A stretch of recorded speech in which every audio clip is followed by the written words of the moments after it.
Our favourite time of the week, guys. It's weekly wrap time, and it's been another busy, action-packed week for us, Chris. But it was exciting to see Sir Artie go very close to a win yesterday. He got second out at Hawkesbury, and I tell you what, I was screaming at the TV when he was 100 out and looked like he was going to go straight past the leader. So, but still a very good run. Yeah, you weren't the Lone Ranger there.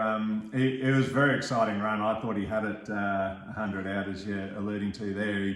He ran very well. He had a shocker last time out, which was a strange one. We couldn't put our finger on why, but he certainly bounced back in style this time through. And he actually lost one of his winkers as he came around the final turn and entered the straight. And they're obviously there to help him concentrate and focus and finish off the race, but as luck would have it, it fell off on the side. The winning horse was next to him on. So, look, I think he had a bit of a look and think about things. So that was unfortunate, but great to see him bounce back well. Those two cleared out, so I thought it was a really solid performance and great looking forward with him. Yeah, it was a good form race too. So I think there's more in store for Sir Artie. Yeah. And we don't often talk about jump outs, but we had one of our 2-year-olds with Annabelle Neesham this morning, Madam Foka. She had a lovely jump out. Yeah, she did. She was impressive. It's always exciting at this time of year seeing what the young ones are starting to do, and they're all at different stages and levels of maturity. But getting through the jump out is a big step for these young ones, and this daughter of Microphone has done a great job. She's showing herself to be handling things very well, both mentally and physically. Still needs to settle down a little bit mentally, but Annabelle's really happy with the progression she's making on that front. And she did jump out very well, showed great natural speed and led them up and stayed there. So she should be ready to go through to the trials now and then off to the early races. Yep, fingers crossed for her. So if we move on to this week, starting tomorrow, we've got 2 of the quality 4-year-old mares in our stable going around tomorrow. First being Miss Hellfire down at Kembla Grange on the Gong Day. And look, although she's drawn poorly and probably the weather looks like it's closing in a little bit down there, she's primed and ready to go. She had a good first up run and fingers crossed for her. A good first up run, great first up run actually. I thought she was super. The race didn't really pan out as we would have wanted for her to give her that winning chance, but her actual performance was fantastic. The fastest final 600 metres sectionals of the whole meeting. So she ran super, shows that she's returned really well. There's over 1100 too. She always improves into her preparation. So Jet Stanley on board, stepping up to 1200 metres in her favour. It's currently a slow 6 out there at Kembla, which no problems for her.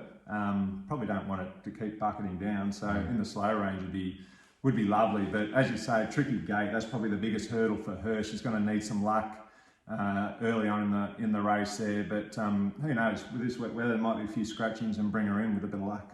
Yeah, and then we go down to Victoria, and like us with the Gong, Victorian Racing are going provincial as well. They're off to Cranbourne Cup Day, yep. And we have Rev Miss stepping back from black type tomorrow, but in a good prize money race. She's going around down there, and she's drawn well. Good jockey on board, and she looks like she could be close. Yeah, she should be very well placed. You'd have to think. She's drawn barrier 3. It's a 175 grand race, so it'd be a great one to pick up for the owners. But I think maybe the main thing here is there's not an abundance of speed, so I just hope there is some decent, respectable speed on, and from that good barrier, she should be able to jump into a lovely spot, hopefully just behind the speed, and hopefully class prevails at the end, but she should be very well placed. Yep, and then we move on to Diablo Bol. Now he's accepted for a couple. Annabelle's accepted for a couple. Grafton on Sunday, Warwick on Monday. Drawn the car park on Monday, so I'd expect Grafton will be the go. A big step up in distance to about 1700. Yep. And we need to see something from him this time. Yeah, he needs to lift. His form hasn't been good enough. Really, I guess the theory's been that he's going to be better over a journey. So that's what we're pinning our hopes on with him, and getting up in trip, that's going to answer a lot of questions for us. Hopefully he does lift and performs well, and then we can all progress with him. Otherwise, it might be time to assess his future if he doesn't. And then we've got Cadal, one of our quality 3-year-olds. He's off to Wyong on Wednesday. Hasn't been accepted as yet, but that looks like a good race for him. Step up in distance. We just need a good barrier for him because he looks like he's going places. Yeah, he's a talented horse. 3 starts, 1 win, 1 second. First up, I think he was 4th, maybe, but only by half a length. And that was over a shorter trip than probably what's ideal for him, but a good kick-off point nonetheless. And he performed well, and I expect him to keep improving into this preparation as well as we creep up in distance. But yeah, he's a quality horse with a nice future. So, we're now at that time of the week, red hot tip time. Yep. I didn't get any wrong last week. No, you did not. You decided to give it away last week. Gave up in disgust after the previous I didn't. week. I've had my phone's been running hot, telling me how well I did with Jolie Star. Yep. Brilliant. So Jolie Star had the win.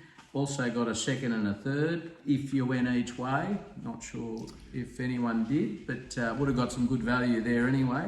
My memory serves me correctly. I think you told our viewers to go on the nose, didn't you?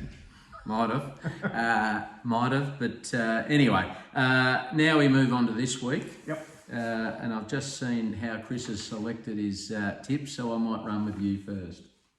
What do you mean by that? 5 minutes at the computer. Short and sweet. No, I was actually, I was struggling, so I'm going to break a cardinal rule this week. We've always had a rule that we don't tip our own horses, but I'm going Rev Miss for the win, and I do apologise now to all the Rev Miss owners for putting the mock on her. I should know better. Fair enough. She'll be right. She'll God help her. go hard. But what do they say? Gamble responsibly. So for me, I have got 2 at Kembla Grange in the 2 feature races of the day. Race 7, the Gong. I've chosen number 11, Waterford. Middle of the weights, performed well with some give in the track. Irish horse, and I think it's 750 in a race that's got plenty of runners. I think he's worth some thought. And then race 8, the Warra, which is another feature race. Number 6, Dragonstone, resuming. Also likes it wet, drawn well, and 550 for the win at the moment. So again, with plenty of horses in the race. So see how you go there. Have a bit of a look, and good luck. A few chances there. And what have we got to say after your tips? You win some, you lose more. I think that's it. Fair enough. Anyway, guys, that's it for the week. Have a great weekend. Good luck to all those owners with runners running around, and we'll talk to you next week. Have an awesome weekend.